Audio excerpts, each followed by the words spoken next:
KoKo Language Learning, Listening, and Shadowing podcast. Hey everyone, it's Jacob, ready to take another deep dive with you. And I'm Allie. Welcome to the KoKo Language Learning Lounge. So today we're diving into something super practical.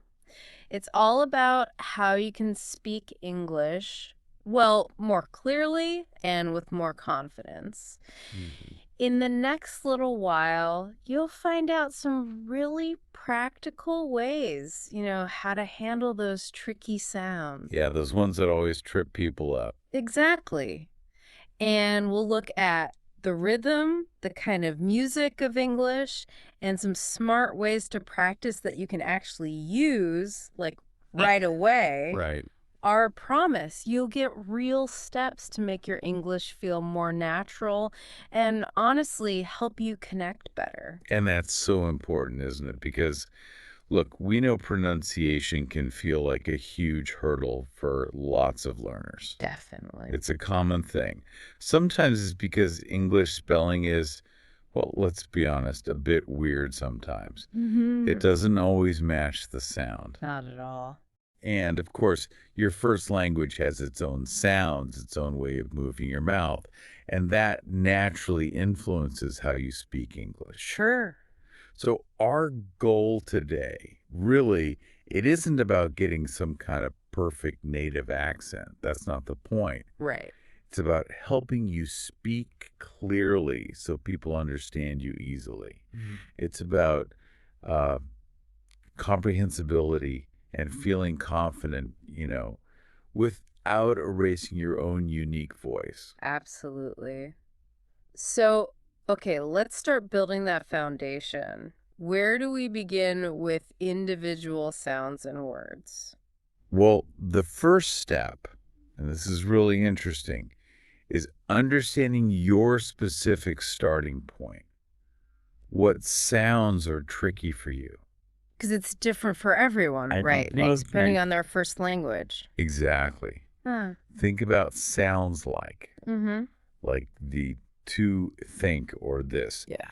If your first language is, say, French or Spanish or Russian, that sound just doesn't exist. Ah, okay. So your mouth isn't used to making that shape. Precisely. Your tongue doesn't naturally go to that spot between your teeth. So a really good first step is maybe finding a quick pronunciation test online. Or just, listen really closely when you hear native speakers. If you hear a sound you struggle with, pause, try to copy it. And recording yourself is powerful.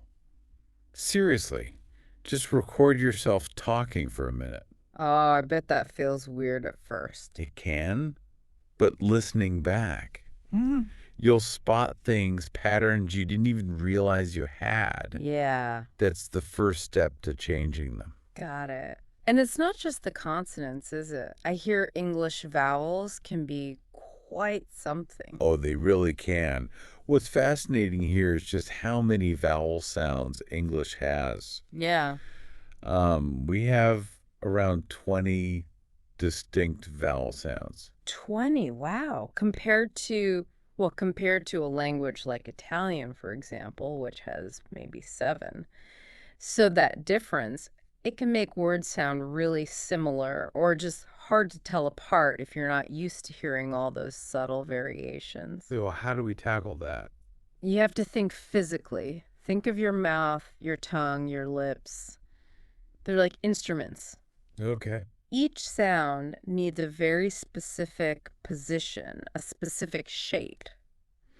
Like the AA sound in cat. Your jaw drops quite a bit, and the very tip of your tongue kind of touches behind your bottom front teeth. Okay, I can feel that. Now compare that to the AH sound in father or car. It's different. How so? Your tongue is more relaxed, flatter, the jaw's just a bit lower, and the sound feels like it comes from further back. Ah, I see. Subtle. Very subtle. Yeah. But key, a great tip, use a mirror, watch your mouth. See how it moves when you make a sound, then find a video of a native speaker and compare. Visual feedback. Exactly. And don't be afraid to exaggerate at first. Really push your mouth into the shape for tricky sounds like maybe J or R. It helps build that muscle memory. Muscle memory for your mouth. Makes There. sense. Okay, so we're getting the hang of individual sounds, but then there's spelling? Yes. English spelling. It seems so random sometimes, but you're saying there are patterns. There are. You just have to know where to look. Take the classic example, the silent E at the end of a word. Right. It's usually not pronounced itself, but it changes the vowel sound before it, like cap becomes cape. Short A to long A. Exactly. Or mad versus made. That little E has a big job. And there are other silent letters too, right? Not just E. Oh, definitely. Lots of them seem to follow patterns too, like K before N at the start of words is usually silent. Think knife, Okay. or W before right, wrist. Got it. And P before N's often disappears, like in psychology. It's like English spelling has these little secrets. Little secrets. I like that. But the real key isn't just memorizing lists. It's about trusting your ears more than your eyes when you learn. Listen for how words actually sound. So listening trumps reading for pronunciation. In many cases, yes. Spelling can guide you, but it can also mislead you badly. Okay, any other patterns, like with C and G? Good one. Yeah, C often sounds like E's before E, I or Y, like city or cent. Right. And G often sound like G before those same letters. E, O, I, Y, like giant or gentle. Okay. That's useful. And then there's the titillation ending, think, station, celebration. It almost always sounds like shun. Shun. Okay, that's a good shortcut. It really is. And something common in American English especially is what we call flapped T's and D's. Flapped. What's that? It's when a T or a D sound comes between two vowel sounds. It often softens. It sounds less like a sharp T and more like a really quick, soft D. Like how people say water. Exactly. Water often sounds more like water, or better can sound like better. It's just a natural flow thing. Interesting. So it's not wrong, it's just natural. Precisely. And we haven't even mentioned tricky vowel combinations yet, like ook in book or look. Sounds like a shirt you. Right, or ought in bought or fought. Sounds like oak. Okay. And oop often sounds like oop, like in group or soup. Spelling doesn't really help you there. No, it doesn't. So the big takeaway here is trust your ears. Yes, trust your ears Yeah. and use tools. Online dictionaries are fantastic. The ones with audio. Absolutely. Look for ones with audio pronunciations and maybe even phonetic symbols like the IPA if you want to get technical. But always, always listen to new words. Don't just guess from the spelling. Okay, solid advice. Now, you mentioned the music of English earlier. What's that about? Right, so this connects to the bigger picture. Beyond just sounds, English has a rhythm. It's what linguists call a stress-timed language. Stress-timed. Yeah, it means the rhythm isn't based on giving every syllable equal time, like in some languages. Instead, English rhythm comes from stressing certain words or syllables more than others. So some parts are stronger, some are weaker. Exactly. A stressed syllable is usually a bit longer, a bit louder, and often slightly higher in pitch. Okay. And the unstressed ones, they get reduced, they become quick, quiet, and often turn into that very common lazy sound called a schwa. The all sound. That's the one, like the A in about or the E in taken. It's everywhere in unstressed syllables. And why does this matter so much? Because stress can completely change meaning. It's not just decoration. Oh, really? Like how? Well, take the word content.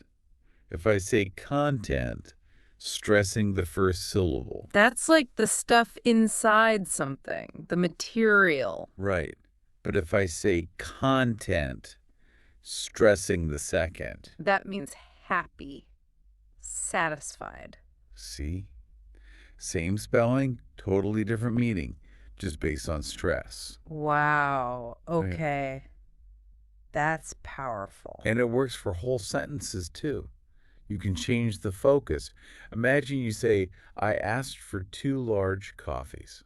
You're emphasizing the number. Maybe they only gave you 1. Exactly. Yeah. Or I asked for 2 large coffees. Now you're emphasizing the size. Maybe they were small. It's like highlighting the key information just with your voice. Okay, I get it.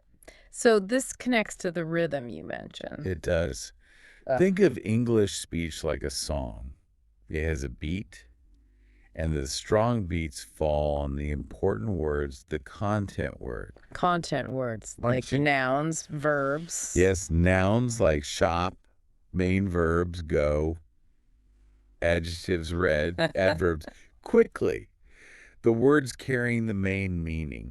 And the little grammar words like the do's, is, they're usually unstressed, quick and light. They fill the gaps between the Like little connecting notes. Exactly like that. And that's why sentences with different numbers of syllables can actually take about the same amount of time to say. How does that work? Because the rhythm is carried by the stressed words. Listen, kids play ball. 3 syllables, 3 stresses. Now, the kids have been playing with the ball.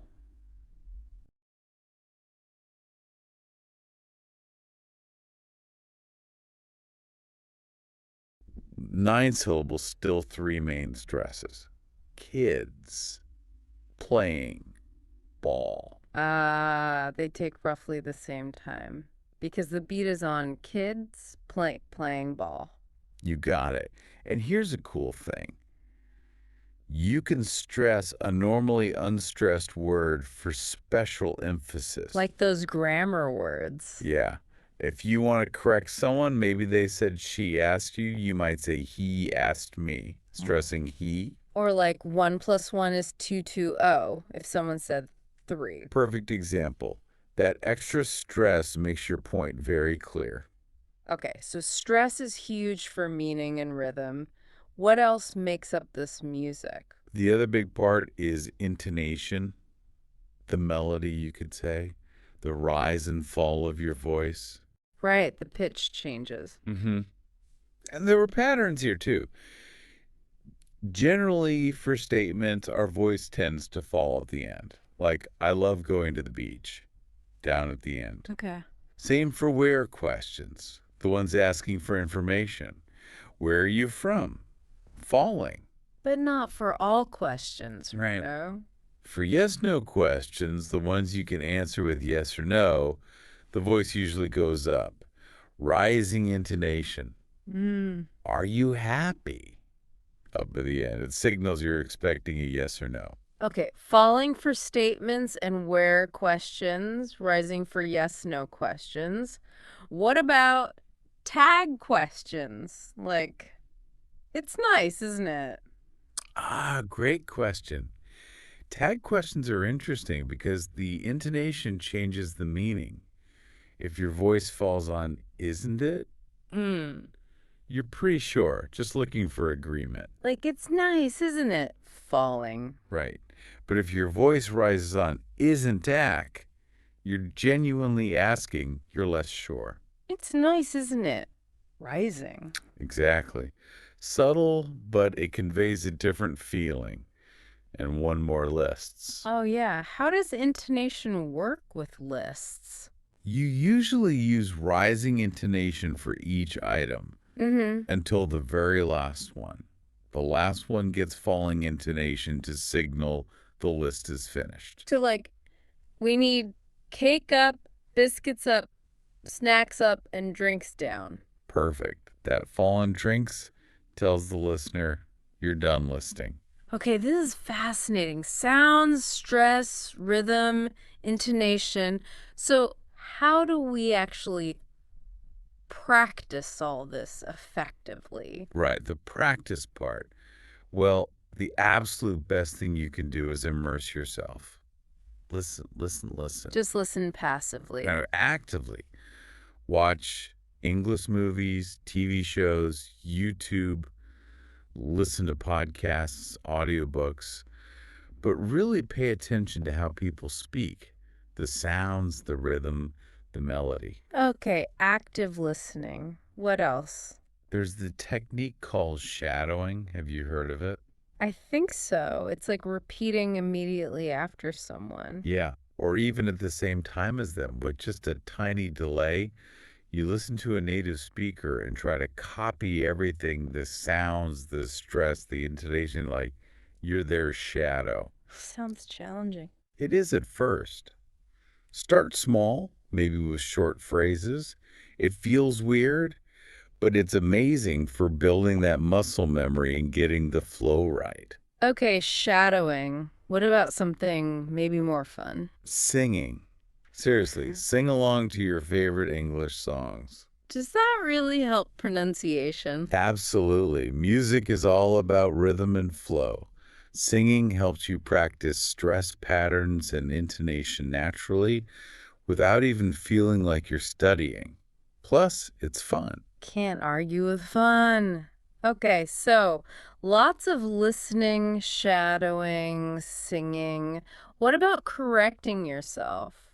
It's hard to know how you sound, right? Exactly. It's really hard to judge your own speech objectively. So, the number one tip here is record yourself. Okay, using a phone? Yep, just your phone is fine. Record yourself reading something or just talking. Then listen back. Maybe compare it to a native speaker saying the same thing. If you can, you'll hear things you need to work on. Like specific sounds or stress patterns. Precisely. And don't be afraid to just talk to yourself. No, really. Practice tricky words or sentences out loud when you're alone, in the mirror, in the shower, wherever. It helps you get comfortable making the sounds without feeling self-conscious. Good point. What about getting feedback from others? Hugely valuable. If you can find a practice partner, another learner, a native speaker friend, maybe even a tutor or coach, getting real-time feedback is amazing for improvement. They can catch things you miss. And there are apps too these days. Oh, yeah, lots of great pronunciation apps. They have exercises, audio guides. Some even use AI to listen to you and give feedback compared to a native model. Really useful. Tech to the rescue. Any other practice tricks? Tongue twifters. Oh no, like Peter Piper. Pick the peck of pickled peppers. Yeah. Or she sells seashells by the seashore. They feel silly, but they force your mouth to move quickly and precisely between difficult sounds. Great for fluency and articulation. Okay, I'll give them a try. So we've covered sounds, music, practice. Is there anything else key to sounding natural? Yes. One really important concept, especially for understanding native speakers, is connected speech. Connected speech? Yeah. When people talk naturally, words don't always stay neat and separate like they look on the page.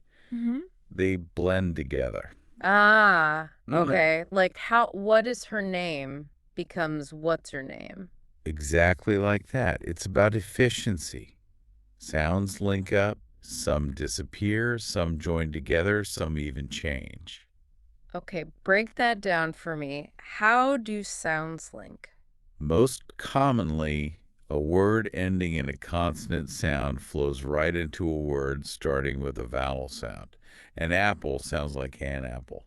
Right. Pick it up becomes pick it up. Okay, I hear that. Vowels can link too, sometimes with a little Y or W sound popping in between, like he asked.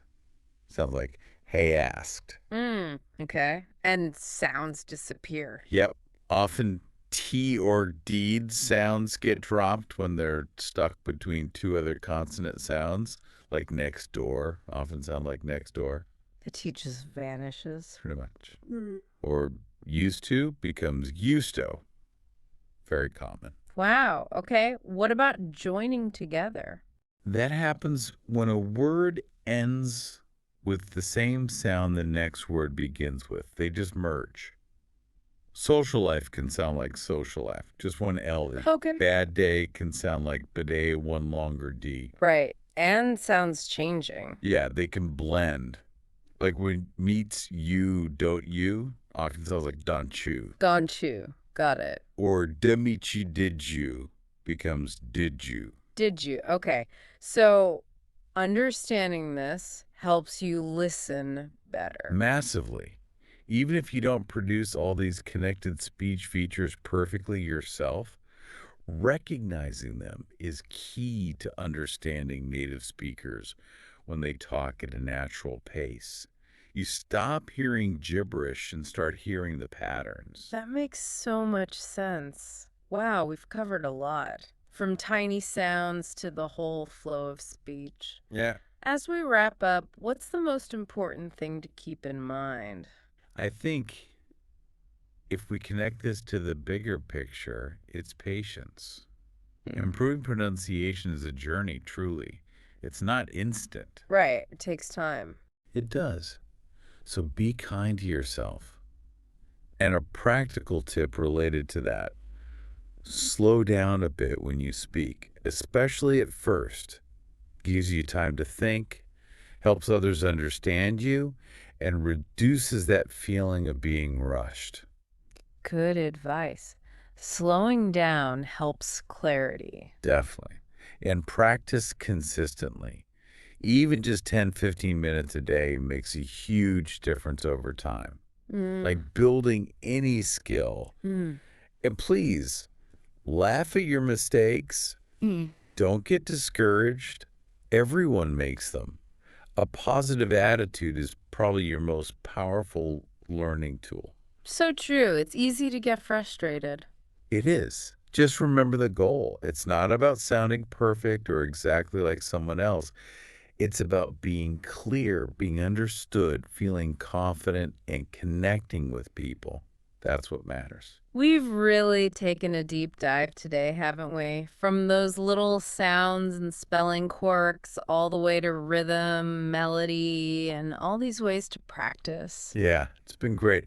It really comes down to consistent effort, being a bit brave, and, giving yourself grace. Every step you take, every sound you practice, it builds your confidence, builds your ability to connect. It makes me think even native speakers sound different from each other. Everyone has their own rhythm, their own accent. That's absolutely true. So maybe the real secret isn't trying to sound exactly like one specific person. What if it's more about finding the joy in your own voice, becoming clearer and more expressive?